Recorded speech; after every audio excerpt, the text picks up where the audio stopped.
Welcome to the Superhero Sidekick Leadership Coaching Podcast with Joel Smith and Joe Baker. We're here to help you develop your superpowers. This is the Superhero Sidekick Coaching Podcast. I'm Joel Smith. I'm Joe Baker. We're not here to be the superhero. We just want to be your sidekick and help you along in building your business, building your not-for-profit. Let's help you grow it fast and really scale. Be sure to check us out on Facebook and visit us at superherosidekick.com. Welcome to the Superhero Sidekick Coaching Podcast. I am Joel Smith, and I'm with my co-host and friend, Joe Baker. Joe, how you doing today? Hey, it's a good day to be alive. It is a good day to be alive, yeah. So, hey, today we are going to talk about the topic of suffering. And suffering is something that can be a little bit sensitive to talk about at times, but really we're going to talk about the necessity of suffering and the purpose for suffering. And so my friend Joe has a terrific story that he's going to tell you about his life and some things going on. And so, Joe, tell us your story. Yeah. So, as many of you have heard the stories of me and my boys, I've got 3 wild boys, and we're always going on adventures. Samuel Adventure, Sylvan Lightyear, Joey Danger. And my wife and I have really enjoyed all the noise and excitement and full volume energy. But we've also always wanted a girl. We've wanted a girl since the first baby. For the first time, I saw one of those pregnancy tests that didn't even understand what 2 lines meant versus 1. But first time I understood it, I said, wow, I hope we're having a girl. And so we didn't get a girl the first time, didn't get a girl the second time, didn't get a girl the third time. And then I looked it up, and there's actually some statistics to this, that once you've had 3 boys, your probability actually dictates that you're likely to have a 4th boy, much more likely than having a girl. And because there's some genetics to having a boys or girls. And so just when we first found out about this next pregnancy, I was like, I was so hopeful that we were having a girl. And this was last spring, and showed me the pregnancy tests and showed me that we're having this girl, or not girl. We're having a baby, and hopefully it's a girl. Well, soon after we found out, sure enough, we're not having a boy this time, but we're having a girl. And there's so much with that. I mean, if we're having a boy, we don't have to buy anything. It's all going to be the same stuff, you know. But now that it's a girl, it's like, oh, we got to think about this totally differently. We need to have a baby shower and all that. And so, there's a lot of excitement in the Baker house about this concept. Well, then we go into our OBGYN, and we get a sonogram. And at first, the sonographer was telling us, oh, look, there's, little baby kicking, and her legs are all perfect, and, just kind of doing all these measurements. And then just suddenly, she starts getting really quiet, like really quiet in the doctor's office. And then the sonographer leaves, and we're kind of like unsure. We're like whispering back and forth, and the doctor comes in, and the doctor then sits down with the sonographer and looks for herself. And then they begin to share with us that we have a very unique anomaly with our girl, and that our girl isn't perfect. And they share with us basically that this anomaly, it's a small anomaly, but it's big enough that it breaks the baby's whole nervous system. It's the parts of her brain are going to be damaged that control her heartbeat and her breathing.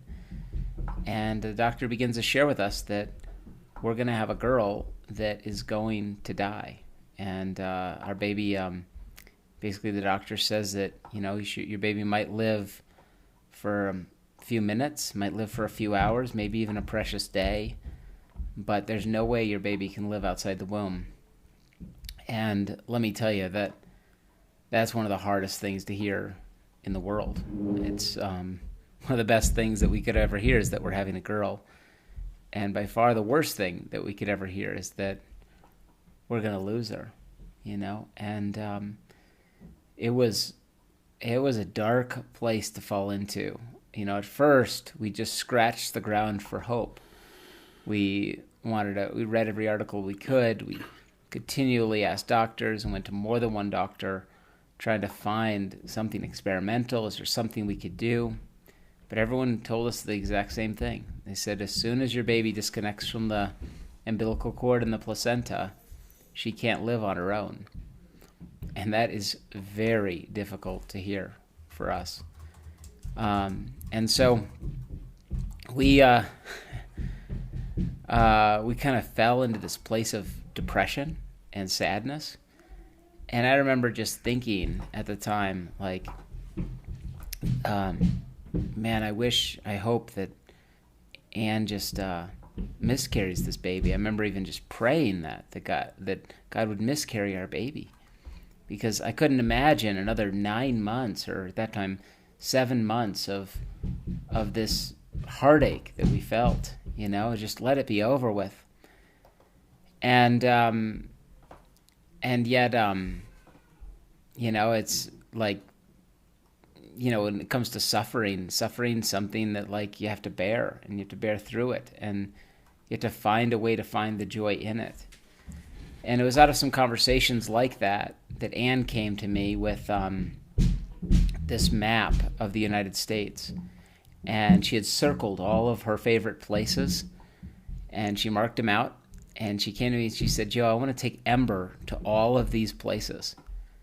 And I remember looking at that map and saying, like, honey, like, I don't even think we're going to get discharged. There's only a few of these kids that live like a week.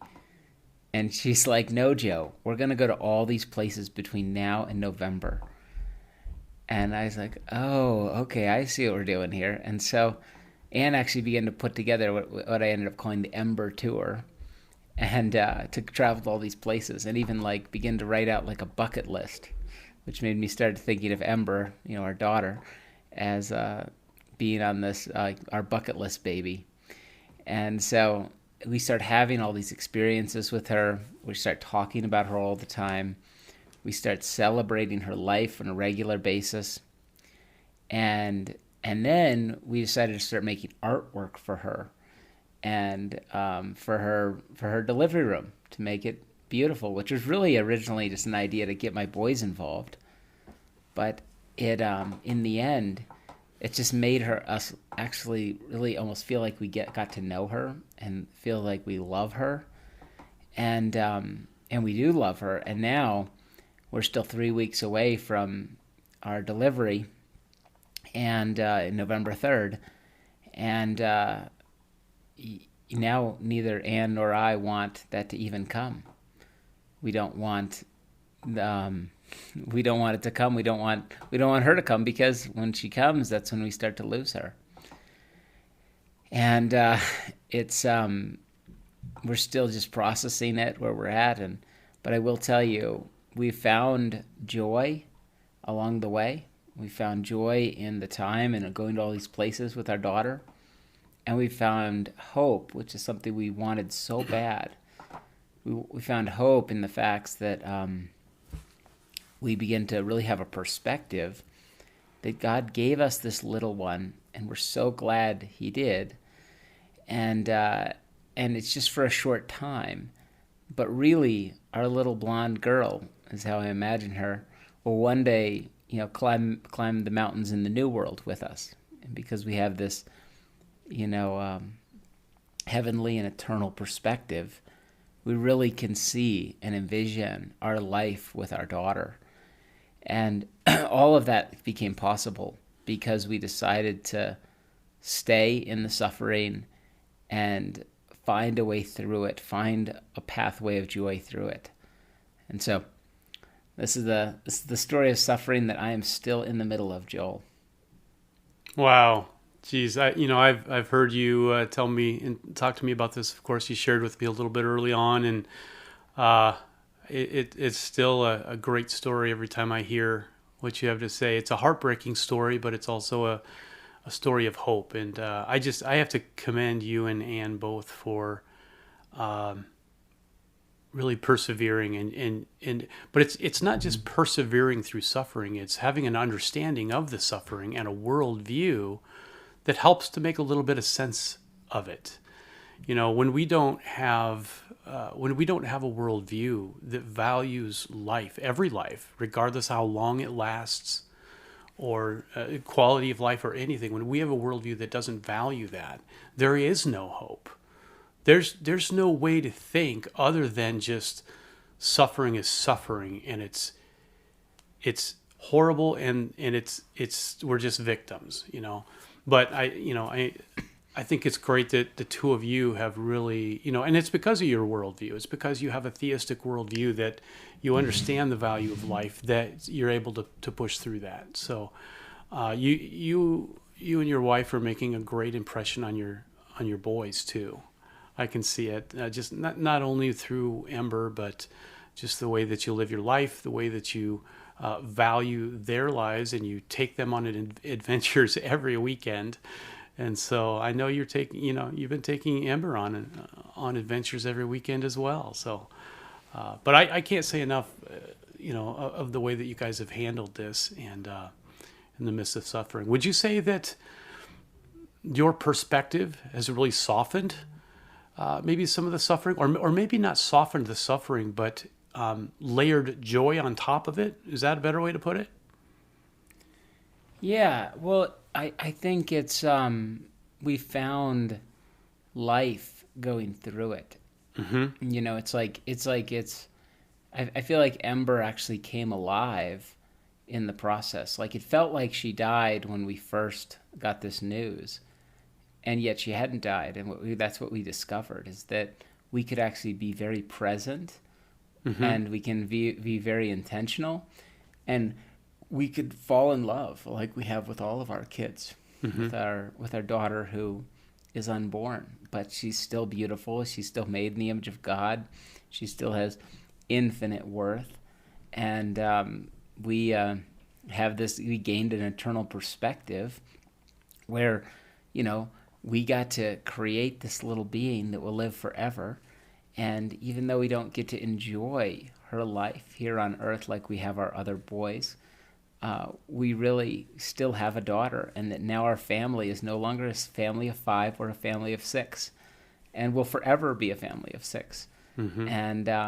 And just gaining those perspectives, walking that line, is powerfully, positively life changing. And sometimes it takes suffering to grow and to become great. And as I look at this, like, even though it's the worst case scenario, it's nothing I would wish to do again or wish on anybody else ever. It out of it, we're finding meaning, and one of the greatest things you long for is finding the meaning of your children's lives, and through it, we're beginning to see that and experience that. Yeah, that's awesome. Joe, I think the world in general, when we look at suffering, I think the world has kind of a little bit of a warped perspective on suffering, and it seems like most cultures, most people believe that suffering is something to just completely avoid at all costs. And it seems like the further we go along in our country, in generations, newer generations coming up, embrace that a little bit more. That suffering is something just to really run away from. That's the ultimate goal. If you can remove all suffering, then what you'll be left with is joy. But the truth is sometimes joy doesn't come without suffering. In fact, gosh, Yeah. you might even be able to say that joy never comes without suffering to some degree. And so I know that you and Anne had that option. You had that option. You could have taken a different way out that might have avoided some of that suffering, but you didn't choose to do that. Yeah, tell us about what you were thinking about, maybe when it came to kind of heading into the suffering as opposed to running away from it. Well, I will say, because of our background and our faith and our beliefs, like, we knew that our daughter was alive as soon as we found out about her, as soon as we celebrated her. And so like when our doctor began to present, when he said to our doctor, what are our options? We were thinking, what are the options of surgery for our baby? The only option that the doctors would give us was to terminate our baby. And let me tell you, that is an awkward situation, because the whole reason that we go to a doctor is to save the baby, to protect the baby, to restore the baby, to health. And to hear a doctor use the most kindest, friendliest language to talk about killing the baby is really an awkward situation to be in, for anybody. And I could see how some people who could have a vision for the amount of suffering they're going to endure would want to take that as a way out. And they would see that as an escape route from what we're going to go through. Because let me tell you, it's hard. It's hard for Anne to even go to church sometimes, because first of all, she goes to church and everyone says, "Oh, what do you do? Like, is it a boy? Is it a girl?" And you can only even tell people this story like once a day, because it's so emotionally exhausting. Mm-hmm.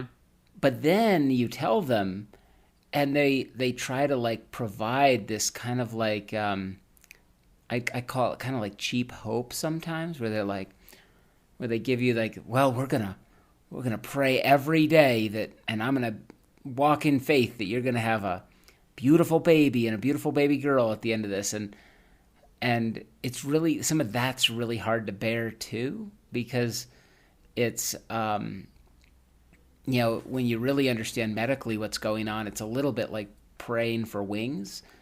It's, there is a chance that our baby could be healed. I acknowledge that, and I welcome any prayers, but it's hard to bear that when you're not given any hope. And then for someone who's been involved with his situation for like 2 minutes wants to like just a la carte hand it to you, and that's really hard to bear and hard to listen to again and again. And really that kind of hope is a very scary thing, because when there's hope, you can really get focused.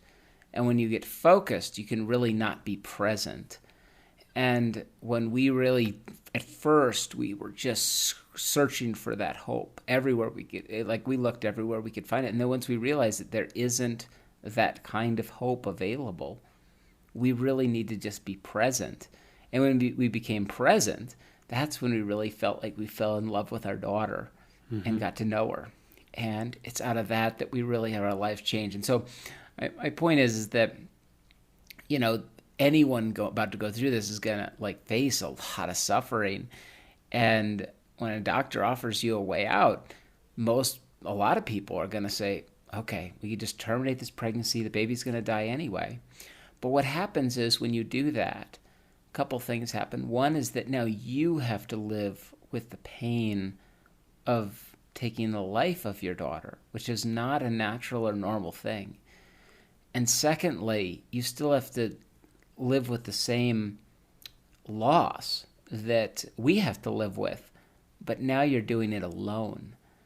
And one of the things that I think is most remarkable to me going through this is the overwhelming support of so many people that I hadn't talked to in years, that when they've heard this story or found out about it, they reached out to me.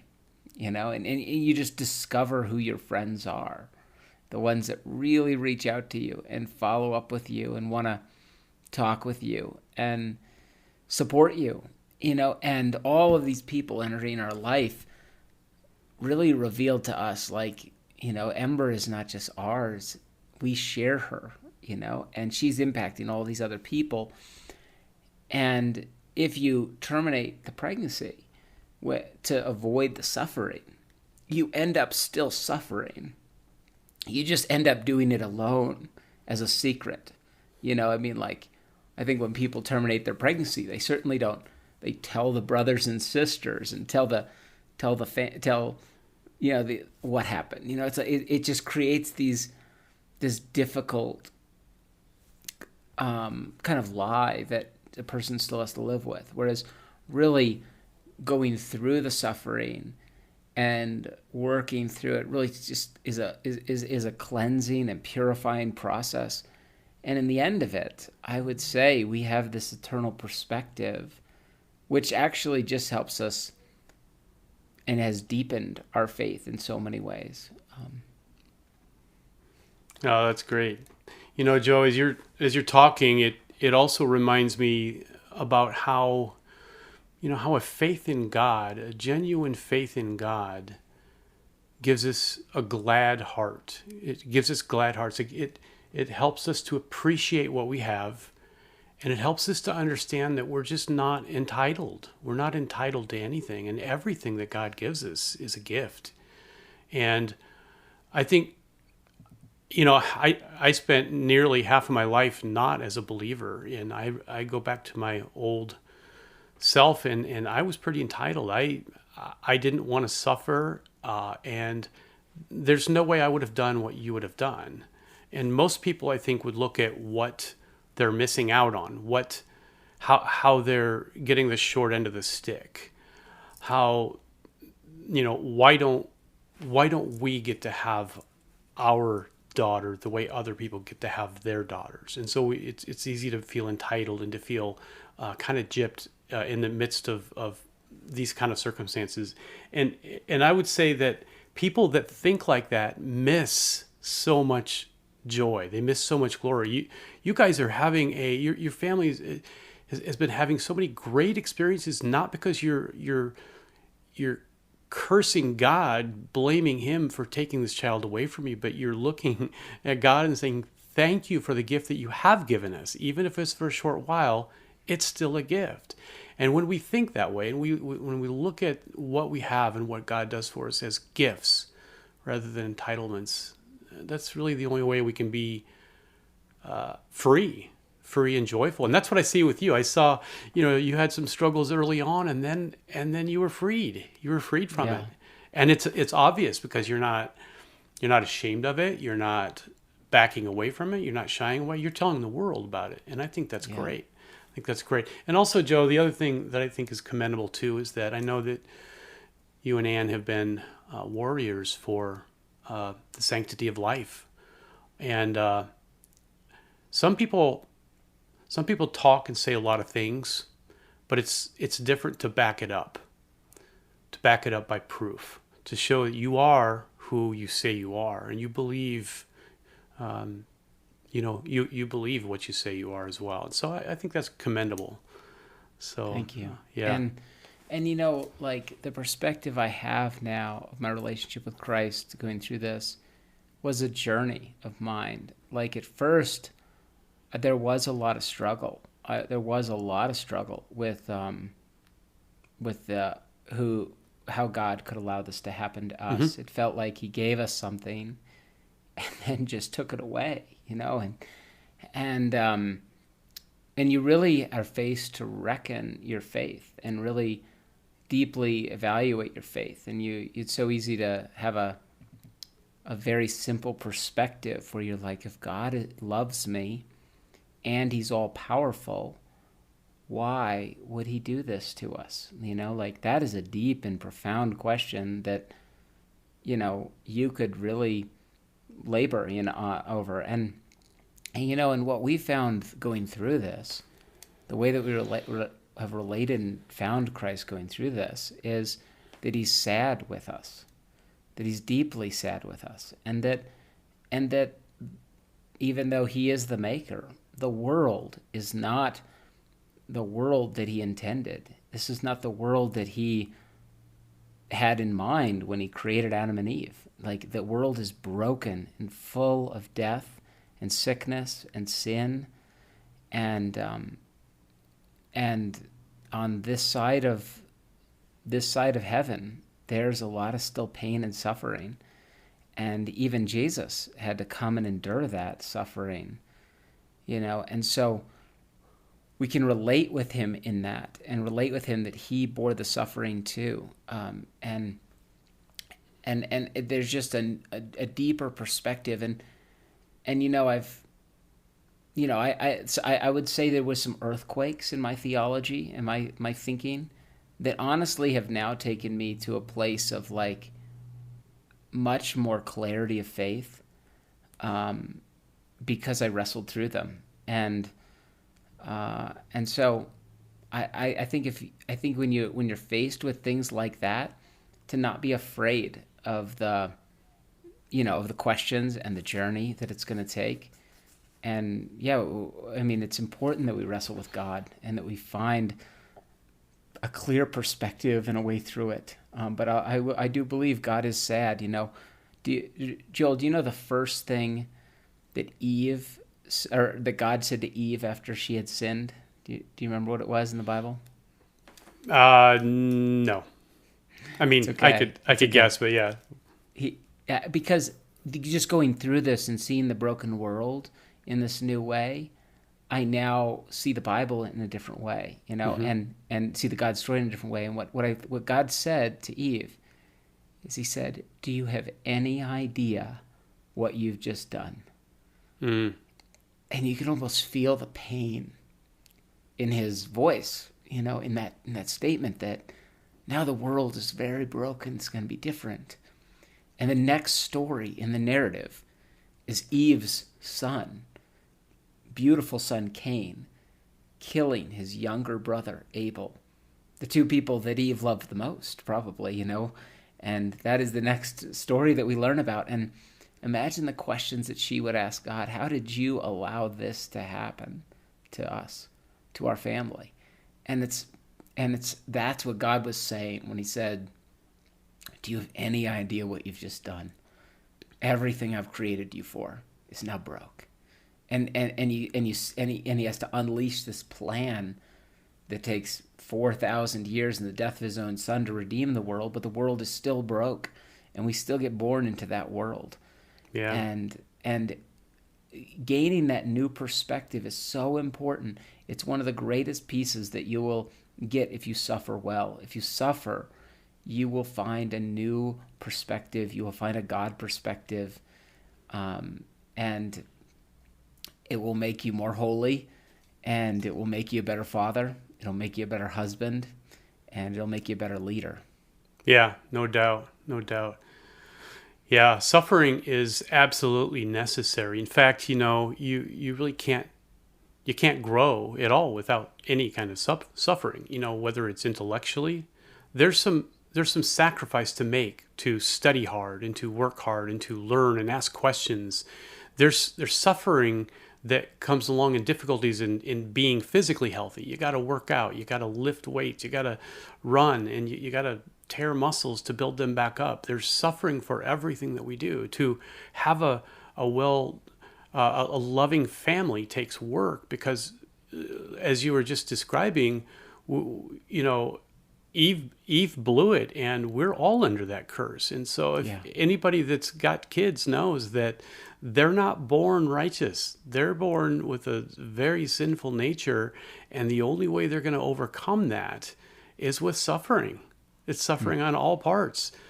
We have to, as leaders and fathers and husbands, we have to embrace suffering instead of just avoid it. And when it comes to other people as well, sometimes we want to take suffering away from others.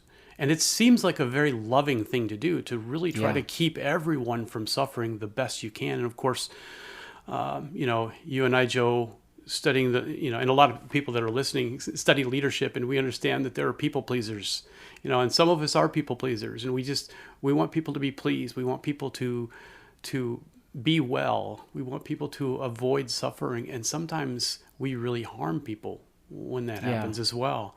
And so there really is a process. God has the answer for it. That's the nice thing, is that even though there's suffering, there is a redemption that comes along with that as well. So, and our desire to get people out of suffering is good, but really, oftentimes, what they need is you to just bear it with them, just to be with them, and to encourage them. Like that's what they need. And it's so easy to have this perspective. I gotta solve this for you. And usually when you try that, you end up kind of giving the kind of words that we kind of hear, like, oh, we're going to believe in faith that you're going to have a beautiful daughter. And it's, I mean, like, that's a hard thing to hear. Let me tell you, if you're gonna really say, it sounds like bullshit when I hear it. Just to be honest, like, it's like it feels like you're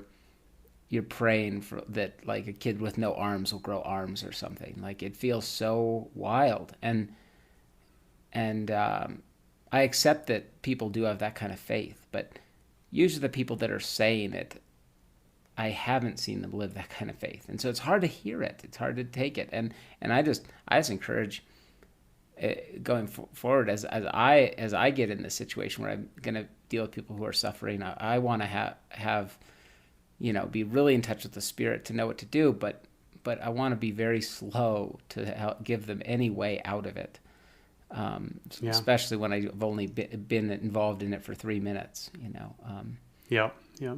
And Jim Rohn says, "Don't pray that things get easier. Pray that you get better." And I think that's true. We shouldn't just pray that all of our circumstances get easier. We should pray that God gives us the strength to get better, so we can handle those circumstances, change those circumstances, deal with them, but also accept them. Accept the circumstances, because sometimes holding on to an optimal way of thinking, always wanting the best for yourself and getting disillusioned anytime you don't get it, that's a really unhealthy way to think too. It goes back to that entitlement. So I think it's important that our faith, when genuine, provides for that. So yeah. Yeah, and I think like you said, suffering is how we grow, and it's so many other areas of our life. Like, when you exercise, what exercise actually is, it's like you exercise hard, and there's these little micro tears in your muscles that then your body says, "Oh wow, I got to patch that up," and your body patches it up stronger to prepare for that same action again. That's how a muscle grows. yeah, In the same way, it's like, this is how you grow. This is how you gain new life, new perspective, inner strength, inner confidence. Like, this is the only way to it. And we need to not try to rescue ourselves from it. We need to not try to escape it. And we need to not try to rescue others from it. We need to encourage them through it. And I think it's important that we as leaders are developing people into suffering and through suffering, not just trying to rescue them from it. yeah. And of course, there's suffering that's just evil suffering, and it's something that when we can avoid it, we should, because there's nothing redeeming for it. I'm but, not a masochist, so yeah, but yeah. but as far as suffering, there's just suffering that's just part of life, and it really just is growth. It doesn't matter. There's no building that's ever been built without suffering. A lot of hard work goes into that. And you were talking about the muscles, and our immune system works like that too. Our immune system works. We get it gets attacked on a slight level, and then it builds itself up to be stronger, to be able to handle something greater. And the Bible says suffering produces perseverance, and perseverance character, and character hope. And that's how our character grows as well. When we're tested, and when we're tested and we go through suffering and we push through, and our faith becomes bigger than our fear, we come out the other end stronger. We come out the other end with better answers, with more perseverance, with more motivation, with more experience and knowledge and wisdom. We come through that, but we can't do that if you don't suffer. If you don't go through the trials, how are you ever going to handle the next trial that comes along? So, yeah. Anyway, yeah. Hey, Joe, I appreciate your humility and your faith to share this story. I know it's a difficult story to tell over and over and over. And you've probably told this story a lot of times, but you're blessing a lot of people through this. And Amber's life is going to bless a lot of people, because when people hear this story, they're going to think. They're going to think because they're being challenged to think differently than what they've grown up thinking or may have been told by the world. So keep chugging along, Joe. Thank you. Appreciate that. For everybody out there, if you have an interest in connecting with Joe also, Joe, how can they get a hold of you if they would just want to know more about your story? Yeah, come to superherosidekick.com. Also on Facebook and Instagram, and just reach out to me. I'm pretty easy to reach. It's just Joe at superherosidekick.com. But love to chat with you about your business, and I'm not a lawyer, so those first calls I'll just chat with you for free, see if I can help you, and see if there's a fit for us to help you really scale your organization. We're having a lot of fun doing that for several different organizations right now. All right. Thanks, everybody. Have a great day. We'll see you on the next podcast.